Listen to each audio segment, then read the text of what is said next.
Hello, and welcome to another episode of The Hustle, where we are creating space for vulnerability and connection by telling stories about starting SilkRoll in hopes of making the challenges that we are facing a little bit lighter by knowing that we're not alone.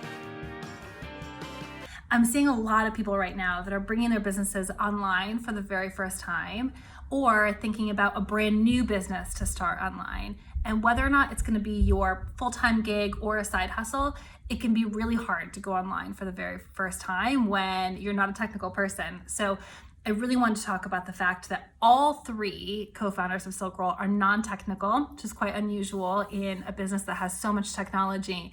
And we've learned a lot along the way. If you're a little bit like me at all, you might love the idea of getting something out there that is really perfect right from the get-go.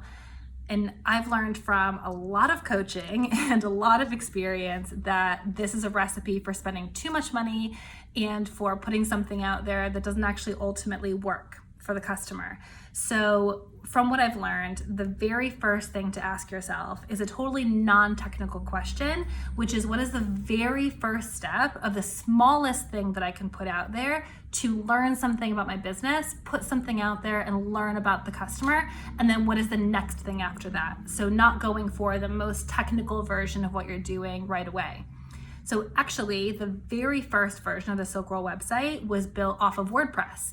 We got a little bit of developer help to build off of the WordPress platform and build something that was actually quite complex, but it totally worked off the WordPress platform just as a starting point.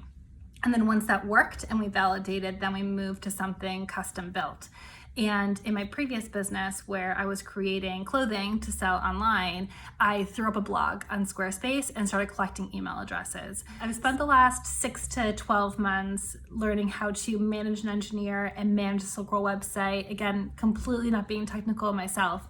And I'm certainly not an expert, but I picked up a couple things along the way that just makes it a little bit less painless.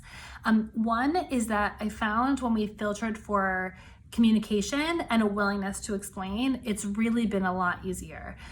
So hiring somebody who is really able to distill technical concepts while not using a lot of the technical language that I might not understand has been really helpful. And someone who's really willing and able to just sit down and talk through and explain a little bit more of their thought process has definitely made things easier. And the next thing is just being willing to ask loads of questions. At first, I felt kind of stupid asking loads of questions that, I didn't know what I was talking about, but realistically, we all have our own expertise and your team members, so it's important to get comfortable asking. So in thinking about what questions to ask, that actually makes me think of my biggest lesson that I've learned working with developers is that just because something on the front end looks like it's working and I've tested it and it looks great does not mean it was done on the back end in the best way. So what I've learned recently is that it's really important for code to be flexible and to be open for extension, meaning that it can grow with the business easily over time.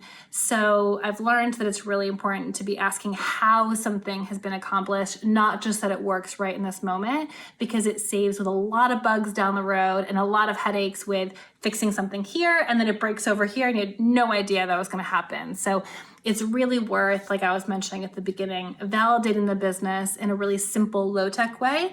And then when you're ready to invest, really investing in somebody who has the correct expertise and level of seniority for your particular project to be able to do it in an elegant way and in a way that is going to stand the test of time. All right, I hope you enjoyed my stories. Again, I'm certainly not an expert, but those are the few things I've learned along the way. I would love to hear what you're working on or what you got from this video, so definitely comment, let us know what you're working on, and join us on the next episode.